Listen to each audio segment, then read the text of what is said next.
নমস্কাৰ শ্ৰোতাৰে সকলোকে আমাৰ চেনেললৈ স্বাগতম জনাইছোঁ। এটি বিশেষ কথাৰ বাবে আচলতে আমি পুৰুষ নে মহিলা নে পুৰুষ নে কাপুৰুষ এই কথা ক'বলৈ অলপ বেয়া লাগে। মানুহে মানুহক আচলতে নজনাকৈ সমালোচনা কৰাটো মানুহৰ বাবে বৰ বেয়া কাম। এজন ব্যক্তি কোন মই নাজানো, তেওঁ আচলতে পুৰুষ নহয় কাপুৰুষেই হয়। যদি শক্তি আছে তেন্তে মতা মানুহ বুলি পৰিচয় দিয়ক, তাকে মানুহৰ আগত চিনাকি দিয়ক। মোৰ নামত এটি ফেক একাউণ্ট খুলিছে। কি খুলিছে মই স্ক্ৰীনশ্বটত আপোনালোকক দি দিছোঁ, চাই লওক। আৰু তেওঁৰ ব্যৱহাৰ কেনেকুৱা আচলতে সেইটো আপোনালোকে জানি লওক। প্ৰথম যদি মানুহজনক আপোনালোকে পায়, আচলতে এতিয়ালৈকে প্ৰফাইলত একো দিয়া নাই, খালি মোৰ নামটো লৈ পেলাই একাউণ্টটো খুলিছে ইউটিউবৰ, সেইটোৱে পাইছোঁ। এইটো খুব ভাল কাম কৰিছে। কাৰণ কিয়, মই কেনেকুৱা মানুহ, মোৰ ব্যক্তিগত জীৱনটো কেনেকুৱা এইটো মই জানো। মই বোলে মদ খাওঁ, হাঁহি উঠে। মোৰতো কি বোলে আচলতে চোৰে চোৰৰ ঠাং নেখায়। কাহিনীটো হৈ পৰ কি, ভাওনা জগতৰ একাংশ মানুহৰ বাবে বহুত মানুহ বদনামী হৈছে। মই বোলে গৰু চোৰ, কাৰ ঘৰনো গৰু চুৰ কৰিলোঁ জানো, তেওঁলোকৰ ঘৰত কেইটা গৰু চুৰ কৰিলোঁ।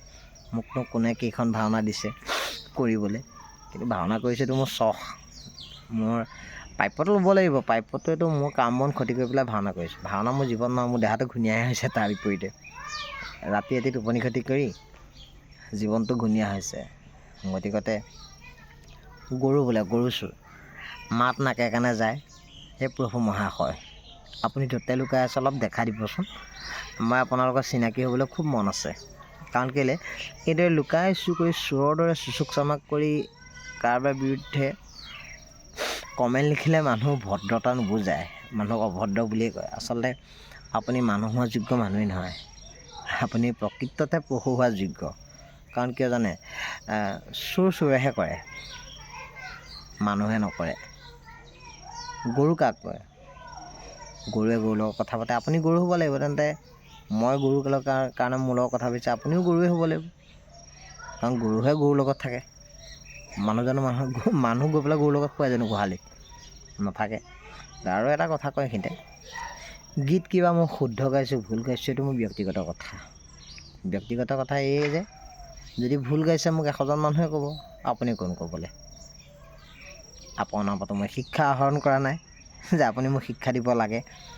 যিখিনি মোৰ বন্ধু, যিখিনি মোক প্ৰতি মুহূৰ্তত সহায় কৰিছে, তেওঁলোকে মোক ক'ব, তেওঁলোকে মোক আঙুলিয়াই দিব যে বিতুপন এইটো ভুল হৈছে। আৰু কয়, ভুলটো ভুল বুলি দেখুৱাই দিয়াজন হৈছে মানুহ, আৰু যি ভুলটো দেখুৱাই নিদি সমালোচনা কৰে সেইজন পশুতুল্য মানুহ। যি মানুহক ব্যৱহাৰ কৰিব নাজানে, সেইজনে ঘৰৰ মানুহক কিডাল ব্যৱহাৰ কৰিব। আৰে বোপাই, তোৰ লগত মই একো সম্পৰ্কই নাই, তোক চিনি নাপাওঁ, তই কোন নহয়, চিনি নাপাওঁ। সেই মানুহজনে মোক সমালোচনা কৰিলে মোৰ কি নোমচিগে। খালি এটাই দিছোঁ যে পাৰিলে সেই একাউণ্টটো ডিলিট কৰি দিবা। যদি ডিলিট কৰি দিব নোৱাৰা, যিদিনাখন ধৰা পৰিব সেইদিনাখন কিন্তু মই ডাইৰেক্ট বেলেগ ব্যৱস্থা ল'ম। গতিকে যদি আপোনালোকেও যদি কেনেবাকৈ পাইছে এই মানুহজন কোন যদি পাইছে, মই স্ক্ৰীনশ্বট দি দিছোঁ। তেওঁ ব্যৱহাৰ চাওক কেনেদৰে ব্যৱহাৰ কৰিছে, কোন মানুহ কোন জেগাৰ মানুহ। যদি আপোনালোকে ব্যক্তিগতভাৱে যদি পায়, তেওঁ কেনেবাকৈ যদি বিচাৰি পায়, তেনে মোক আপোনালোকে জনাব। তেওঁৰ ওপৰত যি একশ্যন ল'ব লগা মই ল'ম। আচলতে ভাওনাহে কৰিছোঁ, কাৰো ঘৰৰ বস্তু মোক খোৱাকৈ নাহে, কোনো মোক খুৱাই থকা নাই। কষ্ট কৰিছোঁ, কিবা এটা নিজে কৰি খাইছোঁ, চুৰ কৰি খোৱা নাই। গতিকে আপোনালোকে কওঁ সহায় কৰিব বুলি আশা ৰাখিছোঁ। গতিকতে এটাই কথাই কওঁ যে মোৰ বিৰুদ্ধে যি কয় কওক, কিন্তু মদ ভাঙৰ গুৰুত্ব এইবিলাক নানিব। বাকী যি হয় কৰি থাকক, তাত আপত্তি নাই। আৰু কাৰো মই পাৰ্মিশ্যন লৈ পেলাই ভাও শিকা নাই, কাকো মই খোজা নাই ভাও যে মোক ভাও দিবি, মই ভাও গাই চলি আছোঁ। নিদিলেও নকৰোঁ, মাতিলে যাম ক'ৰবাত, নামাতিলে নগৈছোঁ। গতিকতে তাত সমালোচনা বহুত মানুহে কৰি থাকে। আৰু তোৰ নিচিনা এটা গৰুৰ লগত মই সমালোচনা মোক কৰিও একো লাভ কৰিব নোৱাৰে। কাৰণ কেলৈ, মোৰ ঠাইত মই সদায় ডাঙৰ, মই আগতেও কওঁ, আৰু তোৰ ঠাইত তয়ে। গতিকতে যদি কোনোবাই এই মানুহজনক যদি পায়, আৰু তাৰ যদি মূৰত যদি কেনেবাকৈ যদি কিবা বুলিবলৈ অকণমান আছে, তেন্তে চাগে এনেকুৱা ব্যৱহাৰ কাৰণ নকৰে। তাৰ ককাই ভাইকো চাগে এনেকুৱাই ব্যৱহাৰ কৰে। সি কোন নাজানো, ডাঙৰে হওক বা সৰুৱে হওক, যদি পায়, যদি সি মতা মানুহ হয়, তেন্তে মোক মেছেজ কৰি পেলাই নাম্বাৰটো দিছোঁ, নাম্বাৰত কল কৰক। ধন্যবাদ।